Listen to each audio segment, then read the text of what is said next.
Question अच्छो, total surface area of the cone निकालना है, फाइंड करना है ना। अब सुनो, बस कुछ नहीं है दिक्कत। जिन बच्चों को नहीं पता उनको मैं एक बार फिर से बताना चाहता हूं, ध्यान दें स्टूडेंट्स। यदि आपको टोटल सरफेस एरिया निकालना है तो उस टाइम आपको एक बर्थडे कैप ले लीजिए, उसको साइड साइड से पेंट कर दो उसके कर्व पे। कर्व समझते हो? ये बर्थडे कैप है, यहां यहां पेंट करो, ये कर्व सरफेस एरिया हो गया। और बेस में एक चार्ट पेपर की शीट लगा दो सर्कुलर बेस पे, वहां भी पेंट करो। मतलब कैप पहन नहीं पाओगे, नीचे से बंद हो जाएगी, नीचे बेस पे एक सर्कुलर शीट लग जाएगी, समझे? तो जब वो टोटल बोलेगा तो टोटल सरफेस एरिया कितना होता है, तो जवाब है कर्व सरफेस एरिया और प्लस नीचे जो सर्कल है उसका भी एरिया आपको लेना है, यानी कि बेस एरिया भी आपको लेना है, समझे? ये चीज है। और बेस में कौन है, कर्व सरफेस एरिया कितना होता है, पाई आर एल। और बेस में सर्कल है और सर्कल का एरिया कितना होता है, पाई आर स्क्वायर। कई बार बताया मैंने आपको, दोनों को ऐड कर दो तो टोटल सरफेस एरिया में सी एस से कितना है, पाई आर एल, और बेस का एरिया पाई आर स्क्वायर। यहां से आप पाई आर कॉमन ले लीजिए, तो पाई आर कॉमन लोगे तो फर्स्ट टर्म में एल बचेगा और प्लस सेकेंड टर्म में आर बचेगा, ठीक? करेक्ट, ये हो गया। अब बस निकाल लीजिए, क्या दिक्कत है।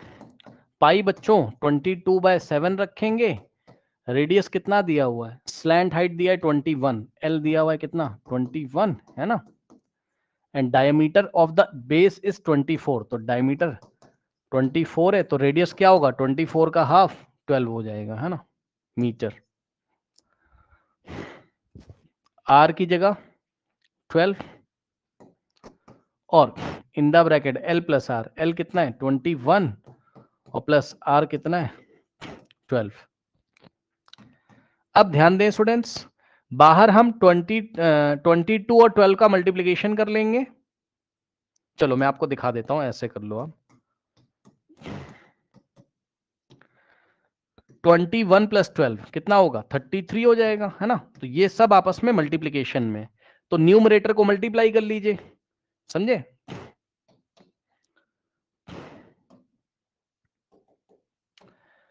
न्यूमरेटर को मल्टीप्लाई कर लीजिए, तो 22/7 और इन दोनों को एक साथ कर लीजिए, कर लोगे 12 × 33 कितना हो जाएगा, 396, है ना। अब 396 × 22, 396 × 22, 8712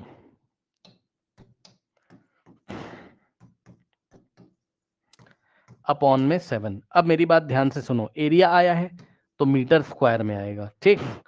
अब बच्चे कहते हैं कि सर हम डेसिमल में निकालें या नहीं निकालें, है ना। तो ध्यान से सुनिएगा मेरी बात को, डेसिमल में निकालें या नहीं निकालें। वैसे तो बच्चों इन लोगों ने हमसे बोला है नहीं कि डेसिमल में निकालो, है ना। तो यदि आप चाहें तो यहीं पे छोड़ दीजिए, अगर आप चाहें तो यहीं पे छोड़ दीजिए। और अगर डेसिमल में निकालना हो, देखो एक होता है ऐसे ही आंसर कर दो, भाई डेसिमल में तो मांगा नहीं है तो हमने छोड़ दिया। दूसरा, इसको मिक्स फ्रैक्शन में लाके भी कर सकते हो, मतलब देखो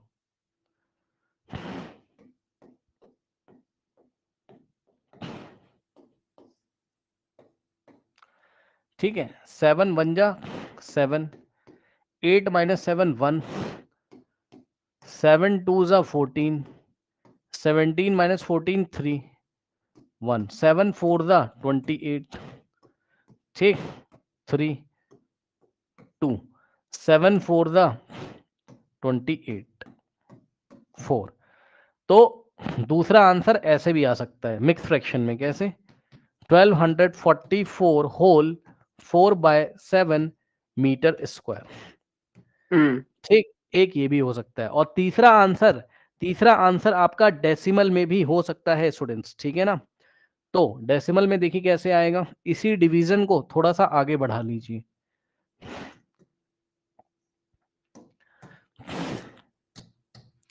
यहां हमने डेसिमल लगाया, 0 बढ़ाया, ठीक, 7 5 जा 35 और यहां बचेगा 5, डेसिमल की हेल्प से 0 और 7 7 जा कितना होता है स्टूडेंट्स 49 होता है। ठीक, डेसिमल के 3 प्लेस तक निकाल लीजिए और 2 प्लेस तक राउंड ऑफ कर दीजिए। 50 माइनस 49 1 और डेसिमल की हेल्प से 0 और 1 जा 7, बस छोड़ दो, है ना। तो आंसर कितना आएगा? एक आंसर ये पॉसिबल है, एक ये भी पॉसिबल है। 12 44.571, लास्ट में 1 है, 5 से छोटा है, तो 7 आपका ऐसे ही रहेगा। सही है, तो कितना आ जाएगा? 1244.57 मीटर स्क्वायर। ओके, तो इस तरीके से बस रेडियस और स्लैंट हाइट मीटर में दिया था, इसलिए एरिया आपका कैसा आ रहा है? मीटर स्क्वायर में आ रहा है। समझे? ठीक।